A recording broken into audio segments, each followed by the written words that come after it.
तो सोचिए, एक दिन सुबह उठे और कंप्यूटर ऑन ही नहीं हो रहा, और उसके अंदर सालों की मेहनत, सारी तस्वीरें, जरूरी डॉक्यूमेंट्स, सब कुछ अंदर ही फंस गया। कैसा लगेगा? घबराहट तो होती है ना? तो आज हम इसी डिजिटल ताले को खोलने का एक तरीका देखने वाले हैं। अरे, वो एहसास ही कुछ और होता है। एकदम दिल बैठ जाता है जब पावर बटन दबाओ और स्क्रीन बस काली की काली रहे। ऐसा लगता है मानो हमारा सारा जरूरी डेटा, हमारी तस्वीरें, हमारे डॉक्यूमेंट्स, सब कुछ एक डिजिटल तिजोरी में हमेशा के लिए लॉक हो गया हो। लेकिन एक तरीका है। समझिए, एक तरह की डिजिटल मास्टर की है जो खराब हो चुके ऑपरेटिंग सिस्टम को, मतलब विंडोज को, छेड़े बिना ही हमारे डेटा तक पहुंच सकती है। और सबसे बढ़िया बात पता है क्या है? इसके लिए कुछ भी इंस्टॉल करने की जरूरत नहीं पड़ती। चलिए देखते हैं ये कैसे होता है। इसे कहते हैं उबुंटू लाइव बूट। अब ये है क्या? देखिए, आसान भाषा में कहूं तो ये एक टेम्परेरी ऑपरेटिंग सिस्टम है जो सीधे एक यूएसबी ड्राइव से चलता है। ये कंप्यूटर पर इंस्टॉल नहीं होता, बल्कि ये एक सेफ जोन, एक बबल जैसा बना देता है जिसके अंदर से हम अपनी हार्ड ड्राइव तक पहुंच सकते हैं और अपनी कीमती फाइलें आराम से बाहर निकाल सकते हैं। तो इस रेस्क्यू मिशन के लिए हमें एक रेस्क्यू किट तैयार करनी होगी। अब घबराने की बिल्कुल जरूरत नहीं है। इसके लिए कोई बहुत खास चीजें नहीं चाहिए। ज्यादातर सामान तो शायद पहले से ही हमारे पास होता है। हमें बस 4 चीजें चाहिए होंगी, ठीक है? सबसे पहले एक वर्किंग कंप्यूटर, मतलब जो चल रहा हो, जहां हम अपनी रेस्क्यू यूएसबी तैयार करेंगे। दूसरी चीज, एक यूएसबी ड्राइव, कम से कम 8 जीबी की हो तो अच्छा है। तीसरा, उबंटू की आईएसओ फाइल, ये इंटरनेट से फ्री में डाउनलोड हो जाती है। और हाँ, आखिर में एक एक्सटर्नल हार्ड डिस्क या कोई दूसरी पेन ड्राइव जिसमें हम अपनी बचाई हुई फाइलों को रखेंगे। चलिए, हमारी रेस्क्यू किट तो अब तैयार है, तो फिर अब असली काम पे लगते हैं। मैं पूरी प्रोसेस को स्टेप बाय स्टेप समझाऊंगा, और यकीन मानिए, ये सुनने में भले ही थोड़ा मुश्किल लगे, पर करने में बहुत ही आसान है। ओके, तो सबसे पहला काम, जो वर्किंग कंप्यूटर है उस पे ubuntu.com पे जाके उबंटू की आईएसओ फाइल डाउनलोड कर लीजिए। इसके बाद रूफस या बलीना एचर जैसा कोई एक फ्री टूल डाउनलोड करना है। ये टूल क्या करता है? ये उबंटू की फाइल को हमारी यूएसबी ड्राइव पर इस तरह से कॉपी करता है कि कंप्यूटर उससे बूट हो सके, मतलब स्टार्ट हो सके। बस टूल में आईएसओ फाइल को चुनिए, फिर यूएसबी ड्राइव को चुनिए और स्टार्ट दबा दीजिए। कुछ ही मिनटों में आपकी मैजिक यूएसबी तैयार हो जाएगी।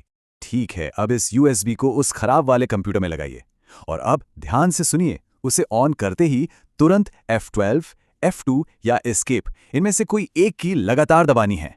ये की हर कंप्यूटर पर अलग अलग हो सकती है, तो हो सकता है 1-2 बार कोशिश करनी पड़े। इससे एक बूट मेन्यू खुलेगा और उसमें हमें बस अपनी यूएसबी ड्राइव को सिलेक्ट करना है। अब हम एक बहुत ही जरूरी स्टेप पर हैं। स्क्रीन पर कई ऑप्शंस दिखेंगे, लेकिन इंस्टॉल उबंटू को तो बिल्कुल भी नहीं चुनना है। हमारा मकसद है ट्राई उबंटू को सिलेक्ट करना।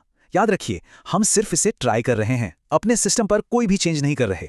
जैसे ही ट्राई उबुंटू चुनेंगे, कुछ ही पलों में बूम, उबुंटू का डेस्कटॉप सामने होगा।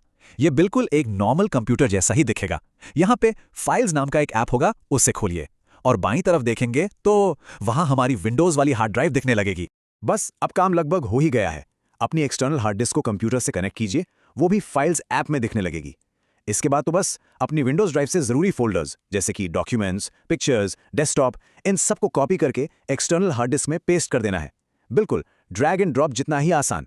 यहां पर एक जरूरी बात का ध्यान रखना होगा। अगर हार्ड ड्राइव पर विंडोज का बिट लॉकर प्रोटेक्शन ऑन है, ये एक तरह का एन्क्रिप्शन होता है, एक ताला जो डेटा को सेफ रखता है, तो ये तरीका काम नहीं करेगा। उबंटू इस ताले को बिना रिकवरी की के नहीं खोल सकता। डेटा तो हमारा लगभग बच ही गया है, लेकिन आखिरी पलों में कोई गलती ना हो जाए, ये बहुत जरूरी है। इसीलिए चलिए कुछ गोल्डन रूल्स पर एक नजर डाल लेते हैं जो हमारे डेटा और कंप्यूटर दोनों को सेफ रखेंगे। तो याद रखिए, सिर्फ अपनी पर्सनल जरूरी फाइलें ही कॉपी करनी है। किसी भी हालत में इंस्टॉल उबुंटू या फॉर्मेट ड्राइव जैसे किसी भी ऑप्शन पे क्लिक नहीं करना है, वरना मौजूदा डेटा डिलीट हो सकता है। और हाँ, जब सारा काम हो जाए तो हमेशा ड्राइव्स को सेफली इजेक्ट करके ही निकालना है। वैसे एक प्रो टिप भी है, अगर किसी वजह से फाइल मैनेजर काम ना करे तो एक एडवांस तरीका भी है। टर्मिनल खोलकर कुछ कमांड्स का इस्तेमाल करके भी फाइलों को कॉपी किया जा सकता है। पर हाँ, ये उन लोगों के लिए है जो कमांड लाइन से थोड़ा बहुत वाकिफ है। तो लीजिए, अब हमारे पास एक नई टेक्निकल सुपर पावर आ गई है। ये सिर्फ एक ट्रिक नहीं है, बल्कि एक ऐसा नॉलेज है जो फ्यूचर में कई मुश्किल सिचुएशंस में हमारा टाइम और डेटा दोनों को बचा सकता है। अब जरा सोचिए, ये कहां कहां काम आ सकता है। विंडोज बूट नहीं हो रहा, कोई बात नहीं, विंडोज का पासवर्ड भूल गए, डेटा निकल जाएगा। सिस्टम में वायरस आ गया है, फाइलें बच जाएंगी। लैपटॉप ऑन नहीं हो रहा, लेकिन हार्ड डिस्क ठीक है। ये तरीका काम करेगा जब तक हार्ड डिस्क फिजिकली डैमेज नहीं है। ये तरीका एक लाइफ जैकेट की तरह है। तो अब जब सबसे कीमती चीज यानी हमारा डेटा सेफ हो चुका है, तो अब ये सोचने का टाइम है कि उस खराब कंप्यूटर का क्या किया जाए। क्या उसे रिपेयर करने की कोशिश की जाए या फिर विंडोज़ को दोबारा इंस्टॉल किया जाए? खैर, ये सवाल अगली बार के लिए छोड़ते हैं।